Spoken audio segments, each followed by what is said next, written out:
Hello everyone, तपाईलाई स्वागत छ मेरो च्यानल इंग्लिश सिक्ने तरिकामा। यहाँ आज हामी कुरा गर्नेछौँ अस्पतालमा हुँदा बोलिने अंग्रेजी शब्दहरू है। अब यो चाहिँ ढिलो नगर्दै हामी भिडियोतर्फ लागौँ।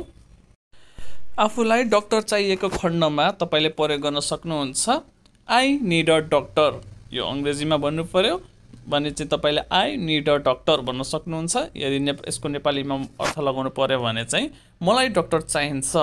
यदि तपाईहरुलाई है अंग्रेजी बोल्नु थाहा भएन र डाक्टरलाई अंग्रेजीमा बोलाउनु पर्यो भने तपाईले त्यहाँ कुनै पनि नर्सलाई भन्न सक्नुहुन्छ आई नीड अ डाक्टर, मलाई डाक्टर चाहिन्छ। तपाईलाई केही समस्या भएर केहीले दुखिरहेको छ भने चाहिँ तपाईले भन्न सक्नुहुन्छ आई एम इन पेन है। आई एम इन पेन भनेको मलाई दुखिरहेको छ। यदि तपाईलाई घाउ चोट लागेको छ अथवा तपाईलाई पेट दुखेको छ, टाउको दुखेको छ, तपाईले भन्न सक्नुहुन्छ मलाई दुखिरहेको छ। आई एम इन पेन, मलाई दुखिरहेको छ। तपाईले यो भनेपछि तपाईलाई इमर्जेन्सी अथवा कहीँ लगेर तपाईलाई दिन पर्ने उपयुक्त फर्स्ट एड अथवा उपचार है, प्राथमिक उपचारदेखि लिएर सबै उपचार त्यहाँ उपलब्ध गराइदिन्छन्। यदि तपाईलाई ज्वरो आएको छ भने चाहिँ मलाई ज्वरो आएको छ भन्नु पर्यो भने तपाईले अंग्रेजीमा भन्न सक्नुहुन्छ I have a fever. I have a fever, I have a fever भनेको मलाई ज्वरो आएको छ। यदि तपाईले ज्वरो आएको खण्डमा तपाईले प्रयोग गर्न सक्नुहुन्छ आई हैव अ फिवर, मलाई ज्वरो आएको छ। आई हैव अ फिवर भनेको मलाई ज्वरो आएको छ। यदि तपाईलाई कुनै पनि मेडिसिन है, तपाईलाई मेडिसिनहरु चाहिएको छ भने चाहिँ औषधिहरु तपाईले भन्न सक्नुहुन्छ I need some medication. Medication भनेको औषधि है, मेडिसिन पनि हुन्छ। आई नीड सम मेडिसिन पनि तपाईले युज गर्न सक्नुहुन्छ। आई नीड सम मेडिकेसन पनि युज गर्न सक्नुहुन्छ। आई नीड सम मेडिकेसन भनेको मलाई केही औषधि चाहिन्छ। यदि तपाईलाई कुनै पनि केहीको औषधि चाहिएको छ भने चाहिँ तपाईले भन्न सक्नुहुन्छ आई नीड सम मेडिकेसन, मलाई केही औषधि चाहिन्छ। कुनै पनि खण्डमा तपाईलाई डाक्टरसँग भेट्नु पर्यो भने चाहिँ तपाईले भन्न सक्नुहुन्छ where can I see the doctor. अंग्रेजीमा भन्नु पर्यो भने चाहिँ where can I see the doctor है, म डाक्टरलाई कहिले भेट्न सक्छु। यदि तपाईलाई डाक्टरसँग भेट्नु पर्यो भने चाहिँ तपाईले प्रयोग गर्ने शब्द चाहिँ हुन्छ where can I see the doctor, म डाक्टरलाई कहिले भेट्न सक्छु है। यदि तपाई पनि कहीँ जानु भएको छ र तपाईले डाक्टरसँग भेट्नु पर्यो भने तपाईले प्रयोग गर्ने शब्द चाहिँ यही हुनेछ where can I see the doctor, म डाक्टरलाई कहिले भेट्न सक्छु। अनि तपाईले कसैबाट हेल्प माग्नु पर्यो भने चाहिँ तपाईले भन्न सक्नुहुन्छ कहिलेकाहीँ है धेरै कुराहरू नजानेको हुन्छ हस्पिटलको ठाउँमा पनि तपाईले यदि अंग्रेजीमा केही शब्द उहाँलाईसँग हेल्प माग्नु पर्यो भने चाहिँ तपाईले भन्न सक्नुहुन्छ क्यान यु हेल्प मी, के तपाई मलाई मद्दत गर्न सक्नुहुन्छ।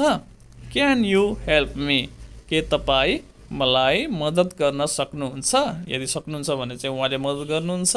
तपाईले भन्न सक्नुहुन्छ क्यान यु हेल्प मी, के तपाई मलाई मद्दत गर्न सक्नुहुन्छ। यदि तपाई बिरामी जस्तो महसुस गर्नुभयो भने तपाईले प्रयोग गर्ने शब्द हुन्छ अंग्रेजीमा चाहिँ I am feeling sick. I am feeling sick भनेको मलाई बिरामी महसुस भइरहेको छ। यदि तपाई बिरामी नै हुनुहुन्छ भने चाहिँ आई एम सिक भन्न सक्नुहुन्छ, म बिरामी छु भन्न सक्नुहुन्छ। यदि तपाईलाई बिरामी जस्तो महसुस भइरहेको छ भने चाहिँ मलाई बिरामी जस्तो महसुस भइरहेको छ भन्दाखेरि आई एम फिलिङ सिक, मलाई बिरामी महसुस भइरहेको छ। यदि तपाई बिरामी नै हुनुहुन्छ भने आई एम सिक प्रयोग गर्न सक्नुहुन्छ। यदि तपाईलाई हस्पिटल जानु पर्यो भने चाहिँ तपाईले भन्न सक्नुहुन्छ I need to go to the hospital है। I need to go to the hospital, मलाई गो टु भन्ने हस्पिटल है यहाँ देख्न सक्नुहुन्छ म अस्पताल जानुपर्छ। यदि तपाईलाई अस्पताल जाने जस्तो भइरहेको छ भने चाहिँ तपाईले प्रयोग गर्ने शब्द हुन्छ I need to go to the hospital, म अस्पताल जानुपर्छ, म अस्पताल जानुपर्छ। यदि कुनै पनि बिरामीलाई इमर्जेन्सी रुममा है, इमर्जेन्सी रुममा लिएर जानु पर्यो भने आपतकालीन कोठा भन्छ त्यसलाई चाहिँ। यदि तपाईले भन्न सक्नुहुन्छ कहिलेकाहीँ इमर्जेन्सी रुमहरू नचिनिने हुन्छ, तपाईले भन्न सक्नुहुन्छ where is the emergency room, आपतकालीन कोठा कहाँ छ। इमर्जेन्सी भनेको आपतकालीन, आपतकालीन कोठा कहाँ छ भन्नु पर्यो भने तपाईले अंग्रेजीमा भन्न सक्नुहुन्छ where is the emergency room. Emergency room कता छ, आपतकालीन कोठा कता छ। यदि तपाईलाई टाउको दुखेको छ भने चाहिँ तपाईले भन्न सक्नुहुन्छ I have a headache. Headache भनेको टाउको दुख्नु, हेड भनेको टाउको, एक भनेको दुख्नु है। तपाईले भन्न सक्नुहुन्छ मलाई टाउको दुखिरहेको छ, राई अंग्रेजीमा I have a headache. Headache भनेको टाउको दुख्नु। यदि तपाईको टाउको दुखिरहेको छ भने तपाईले अंग्रेजीमा भन्न सक्नुहुन्छ I have a headache. Okay everyone, आजको लागि भिडियो यति नै। यो सबै शब्दहरू हामी हस्पिटलमा हुँदाखेरि बोलिने शब्दहरू हो, जसमा चाहिँ मैले बेसिक शब्दहरू मात्र भनिदिएको छु। यदि तपाईलाई यस्तै भिडियोहरू पनि चाहिन्छ भने कमेन्ट बक्समा कमेन्ट गर्नुहोला। अब चाहिँ कहाँ बस्दाखेरि हामीले दैनिक बोलिने अंग्रेजी शब्दहरू के प्रयोग हुन सक्छन्, म त्यो बारेमा भिडियो बनाउने नै छु। यदि तपाईहरूले कमेन्ट है यस्तै खालको भिडियोहरू चाहिन्छ भने मेरो च्यानल इंग्लिश सिक्ने तरिकालाई लाइक, शेयर अनि सब्स्क्राइब गर्न नभुल्नुहोला। यस्तै नै भिडियोहरू म दिन प्रतिदिन लिएर आइरहनेछु।